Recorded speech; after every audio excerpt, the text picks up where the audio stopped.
So now that you've made a sewing circuit, I'm going to show you other ways that you can work with fabric and other materials that you can use for soft circuits. This is called Maker Tape. This is made by a company called Brown Dog Gadgets, and basically it's tape that has conductive material embedded into it. So it can conduct electricity just like the conductive thread can conduct electricity. So we can stick this onto a fabric surface and it's flexible, and one of the nice things about it is if I had two pieces of it, I can just tape it on top and it's like joining two wires together. So let's say we want to make a new design that uses multiple LEDs.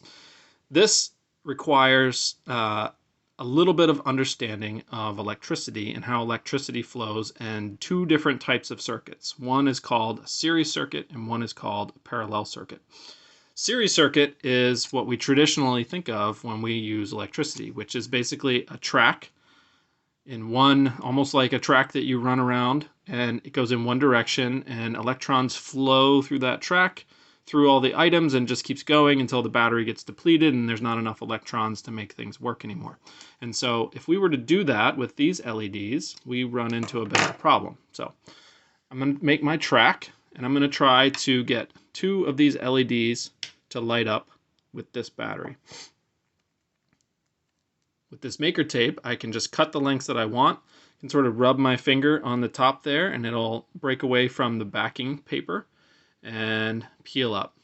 And it does like to curve a little bit, so you just want to be a little bit careful. It's actually easier to work in smaller sections of this tape rather than big, long, giant pieces of this tape that curl up and maybe even stick to itself. Then you kind of have to throw that away. So I'm going to start up here with my battery, and you remember we said the white part of the battery is the negative side, and it'll have to connect to the white side of the LED. So I'm going to have my battery here, and this will connect to my LED. And now I need to, for a series circuit, have a pathway that comes out the other side of the LED. We're actually sort of working this circuit a little bit backwards, but that's okay. So my LED would be there, and I think I'm going to have to eventually work my way back to the battery, so I'm going to go ahead and do that. I'm going to cut a small piece of Maker Tape here, and like I said, you can just lay the tape on top of the other piece of tape, and it connects it,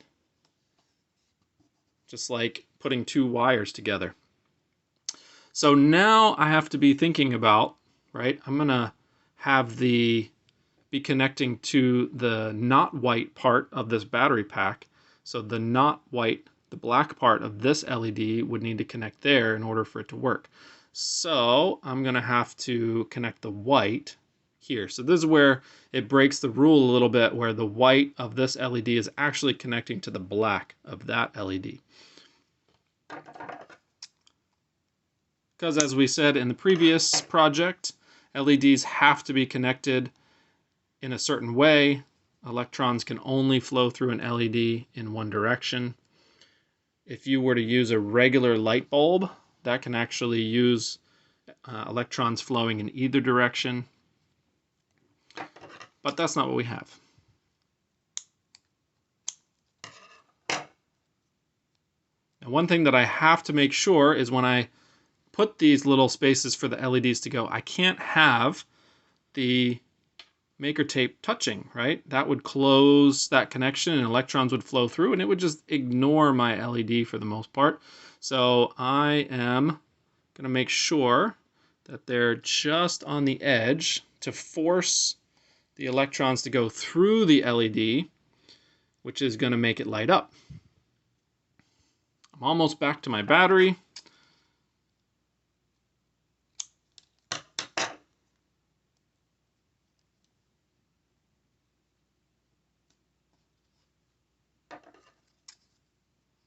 One last bit, and we will see what happens. Now just resting these on top of these wires, these pieces of conductive tape, it may work pretty well. However, I may have to sort of press them down to make contact. And you can see what's happened here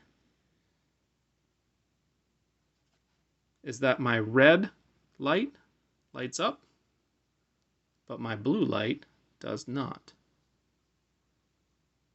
And in fact, now my red light doesn't even want to light up. I'll bring that a little bit closer. I know that everything was wired up correctly because the red light did light up, but now it doesn't want to.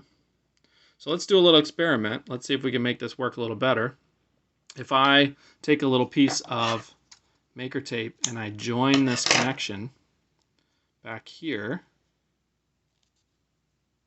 now you can see my red light lights up perfectly well. But if I take that piece back away,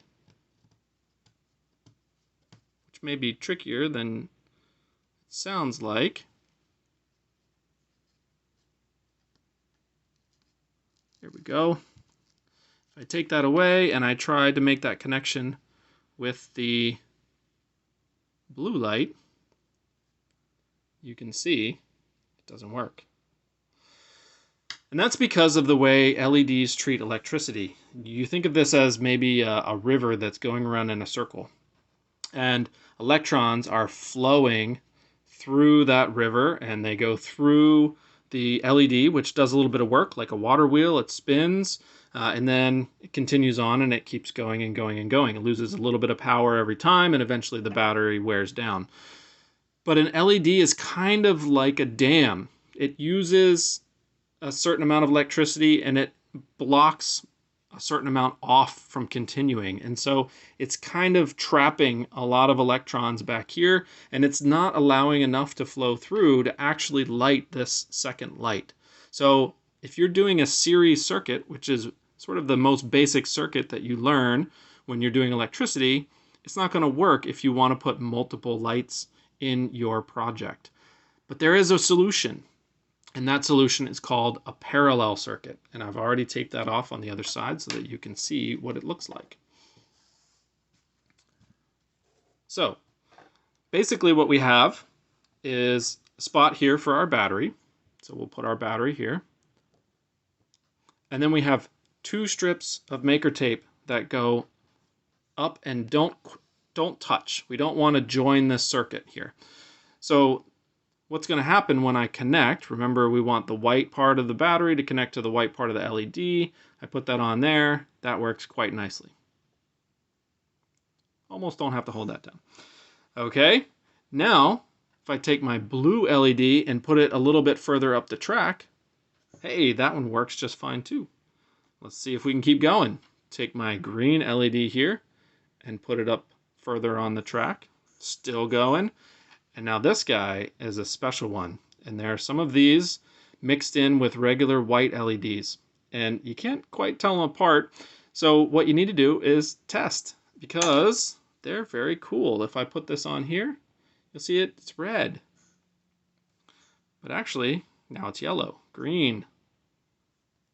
It's going to turn to blue here in a moment. This is a color changing LED. It actually changes color the longer that it stays on. You can find these color changing LEDs and put them in your project because they're pretty neat. But the reason that this works is because at no point is going through this LED the only way that electrons can flow through this circuit. They can flow through here and back. They can make that little pathway.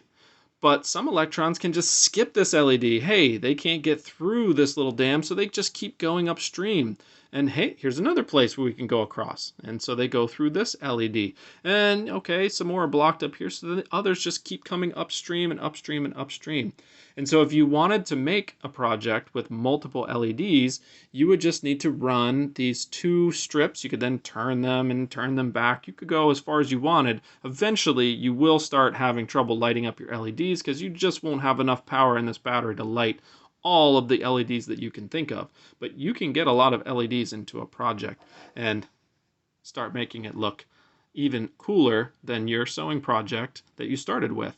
And you can do this with conductive thread too. You can sew two parallel pathways of conductive thread and then stitch your LEDs in there. So if you prefer the sewing method, sewing is going to be a little bit more permanent than the maker tape in a lot of ways, then you can sew a parallel circuit. You could combine these two. You could put down maker tape and then you could sew a loop around them to hold these in place, because right now if I don't do that I kind of have to tape these in place, or I'm not quite sure how I would attach these. But that is a way that you can add multiple LEDs into a project using maker tape, using conductive thread, and really at this point it's up to your imagination what you can come up with to do for these projects.